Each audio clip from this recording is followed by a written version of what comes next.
हरियाणा पंचायती राज अधिनियम 1994 की धारा 22 के अकॉर्डिंग हमारे जो सरपंच हैं, जो हमारी ग्राम पंचायत है, उसके अंडर उप समितियां या 3 स्थानीय समितियां बन सकती है। तो हम उसके बारे में पढ़ लेते हैं। हो सकता है कि सवाल पूछ ले कितनी उप समितियां बन सकती है, कितनी स्थानीय समितियां बन सकती है, या इस पर्टिकुलर समिति का अध्यक्ष कौन होगा।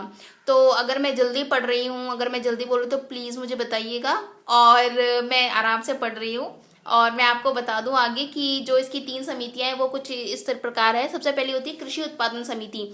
ये क्या देखती है कि किस प्रकार की कृषि हो रही है, सबको बराबर की चीजें मिल भी रही है या नहीं मिल रही है, किसी को कौन कौन सी दिक्कतें आ रही है। और इसी के अंदर मत्स्य पालन भी आता है और इसी के अंदर गरीबी उन्मूलन भी आता है। याद रखिएगा, कृषि उत्पादन समिति के अंदर गरीबी उन्मूलन भी आएगा। और इसका अध्यक्ष कौन होगा? सरपंच होगा। इस समिति का अध्यक्ष होगा सरपंच। दूसरी आती है सामाजिक न्याय समिति। सामाजिक न्याय समिति में क्या है कि आपके स्कूल प्रॉपर बन रहा है नहीं हो रहा है, बच्चे प्रॉपर एनरोल हो रहे हैं नहीं हो रहे हैं, यहाँ पे कुएं में पानी है या नहीं, अगर कहीं पे गंदगी तो उसको कैसे सफाई की जाए, कैसे क्या सब चीजें हो। तो जो ये सामाजिक न्याय में आता है। और सामाजिक न्याय में क्या आता है कि हमारे पिछड़े वर्ग के साथ सब कुछ ठीक तो हो रहा है ना, और किसी के साथ भेदभाव नहीं हो रहा है। तो इसका जो अध्यक्ष होगा पंचों में से ही एक चुना जाएगा, और वो भी बहुमत से चुना जाता है। पंचों में से बहुमत होता है। अच्छा, हमें इसको चुनना है तो वो उसका अध्यक्ष हो जाएगा। जो नंबर 3 है वो है सुख सुविधा की उपसमिति। ये उपसमिति है और इसका जो अध्यक्ष होता है वो होता है सरपंच। तो जो मतलब इन तीनों की तीनों समिति जो तीनों की तीनों समितियां बनती है, इसमें हर एक समिति में कम से कम 5 मेंबर होने चाहिए। याद रखिएगा, 5 मेंबर होने चाहिए। और इसमें बाय डिफॉल्ट जो एक्स ऑफिशियो मेंबर होता है वो ग्राम सचिव होता ही होता है। याद रखिएगा, वो 5 मेंबर में इंक्लूड नहीं होगा, लेकिन he is the ex officio, और वो होता ही होता है, वो होता है विलेज सेक्रेटरी और ग्राम सचिव। 5 मेंबर्स होते हैं उसके अलावा। और एक मीटिंग हर एक महीने में होनी चाहिए, और इस एक मीटिंग के बाद उन्हें बताना पड़ता है, अपने सरपंच को रिपोर्ट करनी पड़ती है। और उसके बाद जब हर महीने की मीटिंग होगी ग्राम पंचायत में तो उसको बताना पड़ेगा कि हमने अच्छा ये फैसला लिया है। अच्छा, अब मैं बताती हूँ। ग्राम निधि होता है। ग्राम निधि का मतलब, निधि आपको पता ही है कि एक पर्टिकुलर निधि हम उसको बोलते हैं जिसमें हमारा पैसा होता है। ठीक है, तो एक ग्राम का जो पैसा होता है, मतलब जो कुछ गवर्नमेंट सैंक्शन करे या फिर जो कर लगाकर आपकी पंचायत ने जो कर लगाया है, जैसे कि कोई दुकानदार होता है या किसी की अपनी जमीन होती है, उस पर 30 रुपए कर लगता है। अगर कोई आड़ती है या फिर कोई अपना काम करता है, मतलब उसके पास हुनर है, जैसे कोई कारपेंटर है तो उसके ऊपर 20 रुपए प्रति कर लगता है। और कोई जो मजदूर है लेकिन ही इज अनस्किल्ड, ठीक है, अनस्किल्ड लेबर जो है, तो उसके ऊपर 10 रुपए हर साल का जो कर लगता है। तो ये जो कर होता है ये ग्राम पंचायत लगाती है, यही इकट्ठा करती है। और अलग अलग जमीन पे होता है, घरों का भी टैक्स होता है जो अलग अलग होता है, तो वो सब इकट्ठा करके वो ग्राम निधि में जाता है। और इसी निधि से जब पैसा निकलता है तो हमारे गांव का विकास होता है, सड़कें बनती है, गड्ढे खुदते हैं, हर चीजें होती हैं। तो इसमें क्या है, सरपंच ना अपने पास 1000 रुपए तक रख सकता है एक्स्ट्रा। लेकिन अगर उसने 5000 रुपए से ऊपर रखा, अगर सरपंच ने, एक्चुअली हर चीज को उसको ब्यौरा देना पड़ेगा ग्राम सचिव को, और ग्राम सचिव ऊपर देता है, मतलब वो खंड वालों को देगा। ठीक है, तो लेकिन अगर सरपंच 1000 तक का रख सकता है और जरूरत नहीं है उसको, मतलब अगर उसे ग्राम निधि से कोई पैसा निकलवाना होता है तो सरपंच पंचों की सहायता से, मतलब हर किसी का उस पर साइन होता है और पता लगता है कि अच्छा इतना पैसा निकालना है, उस पर्टिकुलर स्कीम में हमें उसको लगाना है। लेकिन सरपंच अपने पास 1000 रुपए ज्यादा रख सकता है, और अगर वो 5000 रुपए से ज्यादा रखता है तो 5000 जो के ऊपर का जो प्लस जो सम है ना, 5000, मतलब उसके पास 10,000 है तो 5000 तो उसका रखना ही रख सकता है। लेकिन 5000 से ऊपर का जो सम है उस पर उसे 21% का ब्याज देना पड़ेगा।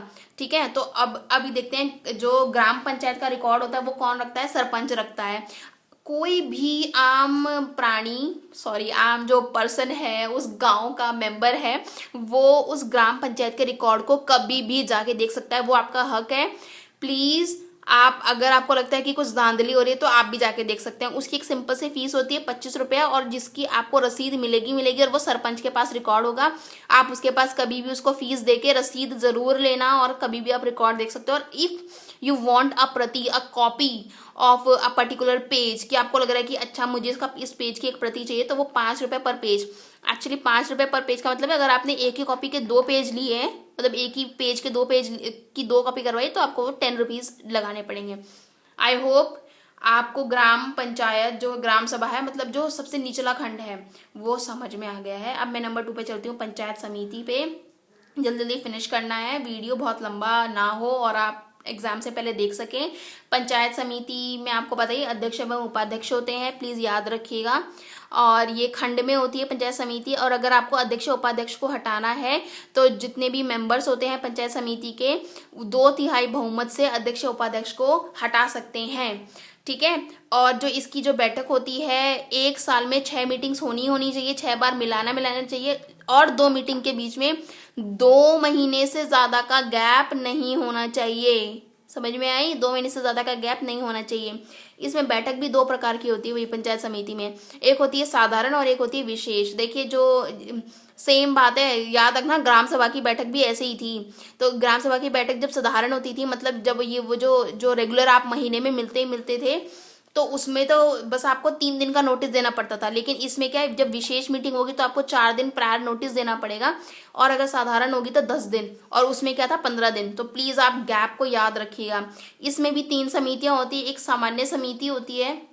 सामान्य समिति क्या है, मतलब ये बिल्कुल सेम है कि कृषि को देखेगा, मत्स्य पालन को देखेगा, कहीं मेरे अंडर जितने भी गांव आ रहे हैं, पर्टिकुलर सरपंच पंच काम कर रहे हैं नहीं कर रहे हैं, वहाँ की ग्राम पंचायत काम कर रही है नहीं कर रही है, तो वो सब इसमें आ जाएगा सामान्य में। वित्त लेखा परीक्षा तथा योजना समिति, इसमें क्या होता है, वित्त, हर किसी ने अपना बजट बनाया है नहीं बनाया है, उस बजट को देखना, कहीं पे कोई धांधली हो रही है नहीं हो रही है, कहीं पे पैसा जो ऊपर से योजना आ रही है, वो एक पर्टिकुलर ग्राम सभा में, मतलब उस पर्टिकुलर गांव में हो रही है, मतलब पर्टिकुलर इम्प्लीमेंट हो रही है नहीं हो रही है। एंड जो लास्ट होता है वो सामाजिक न्याय होता है कि किसी पर्टिकुलर कास्ट को, रिलीजन के पर्सन को, धर्म के पर्सन को कुछ भी प्रॉब्लम ना हो, हर किसी को इक्वल बनाया जाए, that is in the come in the सामाजिक न्याय। अब जब एक लास्ट पॉइंट रह गया है वो मैं जल्दी से उसको फिनिश करवा देती हूँ। हमारा लास्ट पॉइंट बच गया है जिला परिषद, तो हम उसे निपटा लेते हैं जल्दी से। कि आपको पता ही है उसमें 2 जो होते हैं हेड होते हैं, उसका जो सबसे बड़ा हेड है उसको प्रधान बोलते हैं, और फिर छोटे वाले को उप प्रधान, प्रधान उप प्रधान, और दोनों का जो कार्यकाल होता है वो 5 वर्ष का होता है। और अगर if you want to remove him, उनको हटाना चाहते हो तो 2/3 बहुमत होना जरूरी होता है। और अगर कोई मेंबर, जिला परिषद का अगर कोई मेंबर अनुपस्थित रहता है कितने टाइम के लिए, या तो 3 मंथ के लिए लगातार। अनुपस्थित का मतलब है कि जब वो एक अपने हेड को, प्रधान को, या फिर वहां के डीसी को लिख के ना बताए कि भाई मैं नहीं आ सकता, तो क्या होगा, अगर वो 3 महीने से ज्यादा या 4 मीटिंग से ज्यादा अगर अनुपस्थित रहता है, 4 मीटिंग्स में भी नहीं आता है, तो क्या होगा, वो उसका जो पद है वो खाली माना जाएगा और उसको निष्कासित, ऑटोमेटिकली वो पद खाली हो जाएगा। जिला परिषद की जो मीटिंग्स होगी वो कितनी होनी चाहिए, 6 मीटिंग्स पर ईयर, यानी 1 साल में 6 मीटिंग। और वही बात है सेम जो कि हमने पीछे पढ़ा था कि 2 मीटिंग्स के बीच में 2 महीने से ज्यादा का गैप नहीं होना चाहिए। क्या, 2 मीटिंग्स के बीच में 2 महीने से ज्यादा का गैप नहीं होना चाहिए। अब ये पढ़ते हैं कि इसका पदेन मुख्य अधिकारी कौन होता है। जिला परिषद का जो पदेन मुख्य अधिकारी होता है वो वहाँ का डीसी होता है, यानी जो उपायुक्त कलेक्टर होता है, जो डिप्यूटी कलेक्टर होते हैं वो वहाँ के क्या होते हैं, पदेन मुख्य अधिकारी होते हैं, ठीक है। अगर अब मैं कुछ जो ऑब्जेक्टिव टाइप क्वेश्चंस मेनली पूछे जा सकते हैं, मैं उनके बारे में कुछ बता देती हूँ। आपका ये पूरा का पूरा हो चुका है कि if someone want to give resign, अगर किसी को इस्तीफा देना है, किसी को त्याग पत्र लिख के देना है, तो वो किसको लिख के देगा, चाहे वो पंच है, सरपंच है, अध्यक्ष है, किसी भी कहीं का भी मेंबर है, और या प्रधान है या उप प्रधान है, तो वो किसको इस्तीफा लिख के देगा, वो एक ही बंदा होगा जिसका नाम होता है निदेशक पंचायत। समझ में आ गई बात, किसको देगा इस्तीफा लिख के, निदेशक पंचायत को। अच्छा, अब ना मैं कुछ और इंपॉर्टेंट क्वेश्चन बताती हूँ। नेक्स्ट क्वेश्चन क्या है, शपथ से रिलेटेड है कि हर एक मेंबर को, हर एक, चाहे वो पंच है सरपंच है, हर किसी को अपनी शपथ लेनी बहुत ज्यादा जरूरी है। और अगर वो शपथ नहीं लेते हैं तो 2 महीने के अंदर उनका जो पद है वो खाली माना जाएगा, और इवन उनके ऊपर किसी ना किसी पर्टिकुलर डे से रिलेटेड, यानी 2 साल तक उन पर बैन भी लगाया जा सकता है, ठीक है। अच्छा, अब मैं बताती हूँ कि अगर वहां पे, अगर ना गांव में किसी को विशेष बैठक बुलानी है, तो वो क्या कर सकता है, मतलब किसी पर्टिकुलर बंदे को कोई ऐसी एकदम से ऐसी चीज सामने आई कि अच्छा अभी मुझे विशेष बैठक बुलानी चाहिए, तो जो ग्राम सभा के जो सदस्य होते हैं ना, ग्राम सभा के सदस्य अगर 1/10, अगर 10 का 1 हिस्सा जो मान लें, तो अगर उतने सदस्य लिख कर दें सरपंच को, तो सरपंच को 30 दिन के अंदर एक विशेष बैठक बुलानी पड़ेगी। एंड इफ सरपंच नहीं बुलाता है तो ये ग्राम सभा वाले डायरेक्ट जाएंगे बीडीपीओ। बीडीपीओ क्या बोलते हैं? ब्लॉक डेवलपमेंट पंचायती ऑफिसर। तो ये बंदा ऑर्गेनाइज करेगा एक विशेष बैठक। समझ में आया? तो आई होप आपको ये पूरा का पूरा समझ में आ गया है। इसमें जितने भी इंपॉर्टेंट पॉइंट्स थे मैं आपको करवा चुकी हूँ। और देखिए, अगर काम की बारी आएगी कि किसके क्या क्या काम है, तो प्लीज पंचायत का उसके गांव से रिलेटेड होता है, पंचायत समिति जो उससे ऊपर पंचायत समिति आएगी जो खंड में हो जाता है, तो आपको मतलब उसको बस इन्हांस करना है कि यस वो 4-5 गांव के ऊपर होगा। और जिला परिषद क्या करेगी, डीसी के साथ मिलके जितना भी पैसा आता है उसको देखेगी कि अच्छा हमें यहाँ पे ये स्कीम चालू करानी चाहिए, हमें अभी मनरेगा को शुरू करना चाहिए, हमें अभी यहाँ पे जो स्त्री और बच्चा जच्चा जो प्रोग्राम है उसको आगे इन्हांस करना चाहिए, अभी ये पिल्स आ रही है तो ये देखना चाहिए। तो हर चीज को जो जिला परिषद मतलब नीचे नीचे नीचे देती रहती है काम को, और वो बढ़ता रहता है और वो काम करना पड़ता है।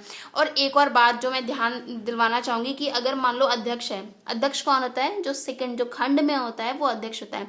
कि अगर अध्यक्ष के अंदर जो जितने भी गांव आ रहे हैं, मान लो एक अध्यक्ष है, मतलब एक ही अध्यक्ष होगा ऑफ कोर्स, अध्यक्ष है और उसके अंडर मान लो उस जो समिति बनी हुई है खंड में, उसके अंदर मान लो 4 गांव आते हैं। And if you want to visit a particular in a particular village, कि भैया मैं उस लैंड को देख के आता हूँ, मैं इसको देख के आता हूँ, तो मैं बता दूं कि ही इज नॉट एलिजिबल। चाहे वो अध्यक्ष हो, वो वहां पे जाके विजिट नहीं कर सकता पर्सनली, तब तक कब तक? जब तक वो अपनी पंचायत समिति को बता ना ले कि भाई मुझे वहां जाना है और मैं देखता हूँ कि वहां पे वो पर्टिकुलर काम हो रहा है या नहीं हो रहा है। अगर उसकी पंचायत समिति उसको बोलती है ओके गो, तो ही अगर उसकी पंचायत समिति बोलती है कि आप जाइए आप देखिए, तो ही वो जो अध्यक्ष है वो जा सकता है वहां पर देखने के लिए, वहां पे काम देखने के लिए, वरना वो अध्यक्ष एलिजिबल नहीं है कि वो उस गांव में जाए, मतलब देखे कोई भी काम देखे। तो आई होप आपको समझ में आया होगा मेरा आज का जो मैंने पढ़ा है। Please if you like it then please subscribe my channel, like and share, क्योंकि बहुत कम दिन बचे हुए हैं, तो जो इसको देख सकता है आप उन्हें दिखाइए, और प्लीज कमेंट इट।